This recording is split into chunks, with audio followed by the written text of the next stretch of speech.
राजस्थान विधानसभा चुनाव नजदीक है। ऐसे में सभी पार्टियां चौकन्ना हैं। इसी बीच कांग्रेस को बड़ा झटका लगा है। दरअसल कांग्रेस की पूर्व सांसद और कद्दावर नेता ज्योति मिर्धा ने बीजेपी का दामन थाम लिया है।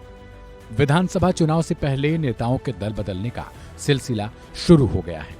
वहीं इसे प्रदेश की सियासत से जुड़ी इस वक्त की सबसे बड़ी खबर के रूप में माना जा रहा है। बता दें कि नागौर से पूर्व सांसद और दिग्गज नेता रहे नाथूराम मिर्धा की पोती ज्योति मिर्धा बीजेपी में शामिल हो गई हैं। मिर्धा ने राजस्थान बीजेपी के अध्यक्ष सीपी जोशी की मौजूदगी में पार्टी का दामन थामा। उनके साथ पूर्व आईपीएस सवाई सिंह ने भी बीजेपी की सदस्यता ली। ज्योति मिर्धा के बीजेपी में शामिल होने से कांग्रेस के लिए सबसे बड़े झटके के तौर पर देखा जा रहा है। राजस्थान में जाटों की संख्या बड़े पैमाने पर है, क्योंकि जाट समुदाय में मिर्धा परिवार का बड़ा दबदबा माना जाता है और विधानसभा या लोकसभा चुनाव में इस समुदाय की अहम भागीदारी हो जाती है। यही वजह है कि ज्योति मिर्धा राजस्थान की राजनीति में एक बड़ा नाम मानी जाती हैं। वहीं उनके बीजेपी में जाने के बाद जाट वोटर्स को साधने में भारतीय जनता पार्टी को आसानी हो जाएगी। वहीं बीजेपी ज्वाइन करते ही मिर्धा के सुर बदल गए।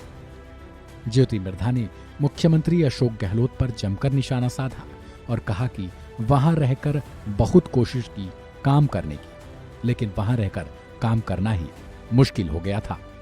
और अगर आप लोग रिकॉर्ड निकाल करके देखेंगे कि कोई फर्स्ट टाइम सांसद की अगर परफॉर्मेंस पार्लियामेंट में देखेंगे तो आपको भी लगेगा कि हाँ, मैंने वहां पर एक छाप छोड़ने की अपनी कोशिश करी थी।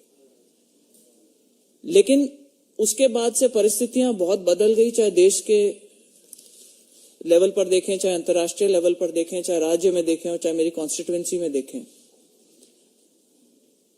परम आदरणीय हमारे प्रधानमंत्री जी ने जो कुशल नेतृत्व दिया, उसकी वजह से हमारे देश की साख वैश्विक स्तर के ऊपर एक अलग ही दिशा में पहुंची है, एक अलग ही लेवल तक पहुंची है और एक जिसको कहते हैं एक डिसाइसिव सा नेतृत्व मिला पार्टी को।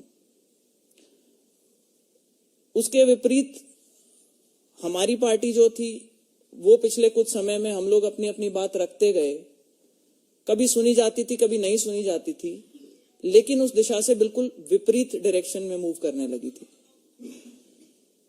तो जो एक एम लेकर के हम शुरू हुए थे कि भाई राष्ट्र निर्माण के अंदर अपनी एक भूमिका निभाना चाहते हैं, चाहे कितनी भी छोटी हो, चाहे कितनी भी बड़ी हो, चाहे वो किसानों के लिए हो, चाहे महिलाओं के हित के लिए हो, तो वहां पर अब वो अपॉर्चुनिटी मुझे कम दिखाई दे रही थी।